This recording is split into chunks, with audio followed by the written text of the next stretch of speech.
How much of an effect do you think media has on our lives? And when I say media, I'm talking about all outlets, including magazines and newspapers, radio and other live broadcasts, going to the theater to see a movie, or staying in to watch Netflix or other options like Hulu and Amazon Prime. And the one I'll be focusing on, social media. Things like Twitter, Snapchat, Instagram, YouTube, and Facebook. And if you're like me, you have all of these on your phone. The amount of influence these media outlets have on our lives relates greatly to the agenda-setting theory, and more specifically, the media agenda-setting theory. This is the idea that what the public thinks about is set by the media. It was introduced by Dr. Maxwell McCombs and Dr. Donald Shaw in 1972. They found in surveying the New York voters during the 1968 presidential election that what people thought were the most important issues were what the mass media reported as the most critical. There are two levels to this theory. The first one being media and press filter and shape reality rather than reflect it, and the second one is when media focuses on just a few issues and subjects, the public tends to perceive those issues as more important. The graph that goes along with it goes from reality to agenda to perception of reality. First off, the reality is politics, economy, science, and society. These are all the things that are actually going on in real life. If it goes on to the media agenda, media picks out small bits and pieces of reality to focus on, and then these are what are displayed to the public. Finally is the public perception of reality. The public sees the media agenda, then focuses in on what is interesting to them based on what they're seeing. It's called the public agenda. A person's public perception then loops back around to the beginning and it becomes their reality. This theory doesn't necessarily tell us what to think, but rather tells us what to think about and where to put our attention. Why do we trust the media so much? Well, there's a chemical called oxytocin, also known as the cuddle chemical, because it's released when we do things like hug, kiss, generally love, and when we tweet.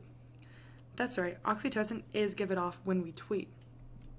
10 minutes of social media can be equivalent to 13% rise in oxytocin levels. This is the same rise as some people on their wedding day. This level of oxytocin can also lower stress and also higher your senses like love, trust, and empathy.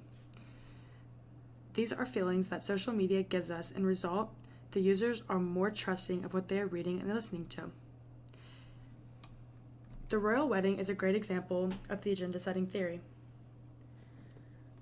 The world was mesmerized by this, and most of them had no connection to the British monarchy at all. They just got a few pictures of Prince William and Kate Middleton, and they were obsessed. A more current example of this is the coronavirus. People were intrigued by it, and so it spread like wildfire. In everyone's mind, this is how it started. A small, isolated single virus. They heard about one story in China, and so they began to look into it, and then posts like this came out. There was videos of how grocery stores were empty, how aisles were sold out, there's no toilet paper left, people didn't know what they were going to do about college and not being everywhere. People started to panic. Once the public started seeing this, soon the coronavirus became the #1 trending subject on all media forms. The virus began to blow up in everyone's mind. It went from one harmless idea to more and more that scattered, and then it created a panic. And before you knew it, that's all that everyone was talking about, is the coronavirus. When in reality, this is what it is.